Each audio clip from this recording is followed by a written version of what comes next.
Welcome to Fluxbill. A goalkeeper has trained his entire life to read the flight of a soccer ball. Every twitch of muscle memory, every microsecond calculation his brain makes the instant a striker's foot makes contact. Decades of practice, teaching his body exactly how a ball curves, how it dips, how it behaves in the final 30 feet before it crosses the line. And then FIFA changes the ball. Not a small change. Not a new paint job or a different sponsor logo stitched onto the surface. A fundamentally different object moving through the air in ways that even some of the greatest goalkeepers on earth have publicly admitted they cannot fully predict. A ball that behaves so differently in flight that professional players have called it unpredictable, strange, even frightening to face at the highest levels of competition. And this happens almost every single World Cup. A new ball, new controversy, new complaints from players, new headlines questioning whether FIFA is improving the game or sabotaging it for the sake of marketing a new product. For the 2026 World Cup, played across the United States, Mexico, and Canada, FIFA has once again introduced a brand new official match ball. And once again, the physics of that ball are going to directly influence which countries lift trophies, which goalkeepers get blamed for goals that were never really their fault, and which strikers suddenly look like they are scoring from impossible angles. Today we are going deep into the real science behind why FIFA keeps changing the World Cup ball. What actually changes at the molecular and aerodynamic level? Why those changes create such chaos on the pitch? And why the ball being used in the 2026 tournament right now is one of the most engineered objects in the history of sport. Let's go. To understand why a soccer ball matters this much, you first need to understand what is actually happening to that ball the instant it leaves a player's foot. Because what looks like a simple flying sphere to a spectator in the stands is, to a physicist, an extraordinarily complex aerodynamic event happening in real time. When a ball is struck, it does not simply fly through the air in a straight, predictable arc the way a thrown rock would. It interacts constantly with the air around it, and the nature of that interaction depends enormously on the surface of the ball. The seams, the panel construction, the texture, and the speed at which the ball is traveling. The most important physical phenomenon at play is something called the boundary layer.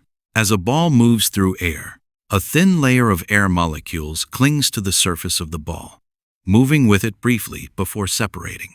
The point at which this thin layer of air separates from the ball's surface determines an enormous amount about how the ball behaves. If the boundary layer separates early, the ball experiences more drag, slows down faster, and tends to follow a more predictable curved path. If the boundary layer stays attached longer, the ball experiences less drag and behaves very differently in flight. This is where the surface texture of the ball becomes critical. A perfectly smooth sphere, like a beach ball or a stripped golf ball, actually experiences a strange and dramatic phenomenon called the drag crisis. At certain critical speeds, the airflow around a smooth sphere transitions suddenly and unpredictably between two different flow states, causing the ball's trajectory to become genuinely chaotic. This is part of why early smooth soccer balls behaved unpredictably, and why dimples were added to golf balls more than a century ago to control this exact problem. Modern soccer balls solve this with engineered surface texture. Seams, grooves, and raised patterns control exactly where and how the boundary layer separates, which in turn controls drag, lift, and the famous curving and dipping behavior that strikers rely on. Every World Cup ball since the 1970 Telstar has refined this surface engineering generation after generation. And every refinement changes how the ball moves through the air in ways that professional players who have trained their nervous systems around the behavior of previous balls feel immediately and viscerally. Now let's talk about panel construction, because this is where one of the most dramatic recent controversies in World Cup history actually originates.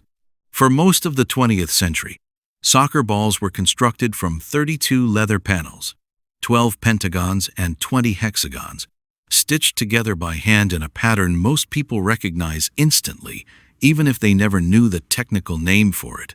This 32-panel design, made famous by the 1970 Adidas Telstar, became so iconic that most people still picture it when they imagine a soccer ball, even though it has not actually been used in a World Cup final in years. The problem with 32 stitched panels is that stitching creates seams, and seams create surface irregularity, and surface irregularity creates inconsistency in exactly how that boundary layer behaves around different parts of the ball as it spins and travels through the air. A hand-stitched ball, no matter how precisely manufactured, has microscopic variations from ball to ball, and even from panel to panel within the same ball. So, manufacturers began reducing panel count and moving toward thermally bonded construction, where panels are fused together using heat and adhesive, rather than stitched with thread. Fewer panels mean fewer seams. Fewer seams mean a more uniform spherical surface. And a more uniform spherical surface means the ball behaves more consistently from strike to strike. This sounds like a straightforward improvement. More consistency should mean better, more predictable behavior. But here is the controversy. When FIFA introduced the Jabulani ball for the 2010 World Cup in South Africa, the ball used only 8 thermally bonded panels, the fewest ever used in a World Cup ball at that point. The result was a ball that was rounder and smoother than anything players had encountered before, and goalkeepers hated it. Universally, vocally, and immediately. The Jabulani's reduced seam structure meant the boundary layer behaved in ways that were genuinely difficult for elite athletes to predict. Long-range shots that should have followed a curving, decaying trajectory instead seemed to knuckle and dip erratically in the final moments before reaching the goal. This is the same aerodynamic phenomenon that knuckleball pitchers exploit in baseball, where a ball with minimal spin becomes unstable in flight, precisely because the boundary layer separation point keeps shifting unpredictably around an irregular but nearly seamless surface. Goalkeepers at the 2010 World Cup, including some of the most decorated professionals on the planet, openly criticized the ball for behaving in ways they could not train for. Strikers, on the other hand, often loved it, because that same unpredictability made the ball harder to read and harder to save. Every single World Cup ball controversy since then has been some variation of this exact tension. Manufacturers chasing aerodynamic consistency and innovation, goalkeepers wanting predictability, strikers wanting chaos. FIFA caught in the middle, trying to balance commercial innovation against competitive fairness. This brings us to the materials and manufacturing technology actually used in modern World Cup balls, including the ball being used in the 2026 tournament. Modern official match balls use a layered composite construction. At the core sits a butyl rubber bladder, which holds the air pressure and must maintain extremely precise and consistent internal pressure throughout 90 minutes of intense physical abuse, repeated high-velocity impacts, and constant temperature changes from being struck, gripped, and exposed to different playing conditions across different climates. Around that bladder sits a layer of woven polyester and cotton thread, providing structural strength and shape retention, so the ball does not deform permanently after repeated powerful strikes. The outer surface, the part everyone actually sees, and the part that determines the aerodynamic behavior we have been discussing, is made from polyurethane panels, thermally bonded together using heat and pressure rather than traditional stitching.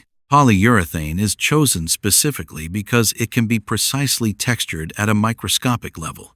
With engineers using computational fluid dynamics simulations, the exact same category of physics software used to design aircraft wings and Formula One cars, to model exactly how air will flow around thousands of candidate surface textures before a single physical prototype is ever manufactured.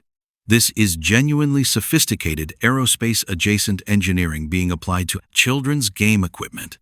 Engineers run digital wind tunnel simulations testing how a proposed seam pattern will affect drag coefficients at the specific velocity range that elite free kicks, corner kicks, and long-range shots typically travel. They are optimizing for a target behavior, not eliminating unpredictability entirely, because a completely predictable ball would actually reduce the skill ceiling of free kick specialists who rely on being able to generate movement that goalkeepers cannot anticipate. The seams themselves, even on a thermally bonded ball, are deliberately engineered with specific depth, width, and pattern density. Deeper seams increase the turbulence triggered in the boundary layer at lower speeds, which can actually make a ball more stable and predictable during low-velocity passing, while shallower seam patterns affect how the ball behaves during the extremely high-velocity strikes seen in shots on goal. Temperature and altitude also dramatically affect ball behavior,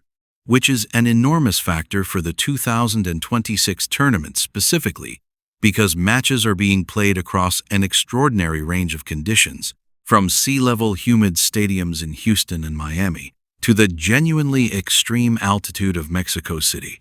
Sitting over 7,000 feet above sea level, air density decreases significantly at altitude, which means less air resistance acting on the ball, which means the ball travels faster and curves less dramatically for the same strike technique. Players and goalkeepers training primarily at sea level have to recalibrate their entire sense of how hard to strike a ball and how much curve to expect when playing matches at altitude, and the ball's specific aerodynamic profile interacts with these atmospheric differences in ways that engineers model carefully but can never perfectly predict for every possible playing condition. The official ball for the 2026 World Cup continues this lineage of aerodynamic refinement, building on lessons learned from previous tournaments, including the heavily scrutinized balls used in Qatar in 2022 and Russia in 2018. Each successive design incorporates updated seam geometry,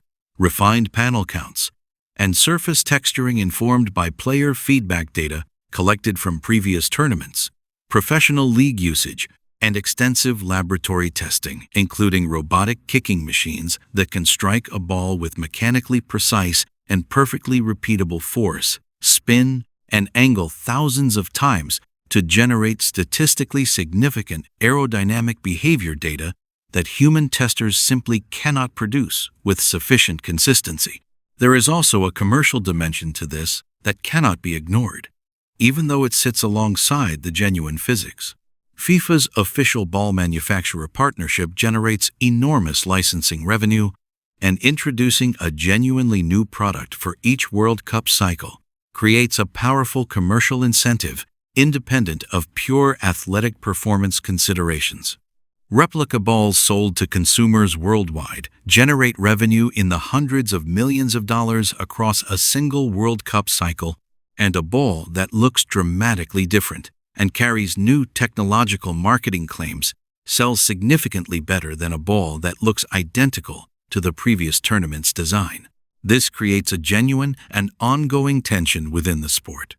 Some critics, including respected sports scientists and former professional goalkeepers, have argued that FIFA introduces meaningful aerodynamic changes to each World Cup ball, partly because doing so creates a more compelling commercial narrative, even when the on-field competitive benefits of those changes are genuinely debatable. Others argue that continuous refinement is a natural and necessary part of any sports equipment evolution, no different from the way running shoes, golf clubs, and baseball bats are continuously refined using improved materials, science, and manufacturing technology. What is not debatable is the measurable impact these changes have on match outcomes.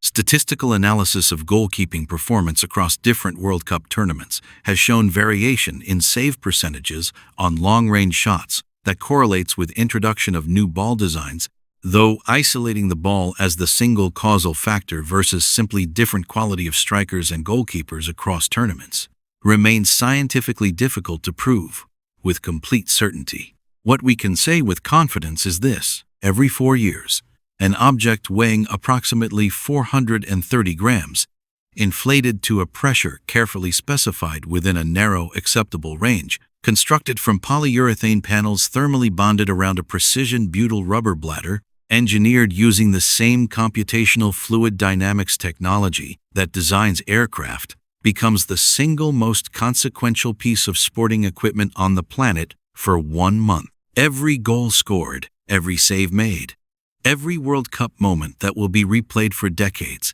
happens because of how this specific engineered object interacts with the specific air molecules surrounding it in that exact stadium, at that exact altitude, in that exact moment.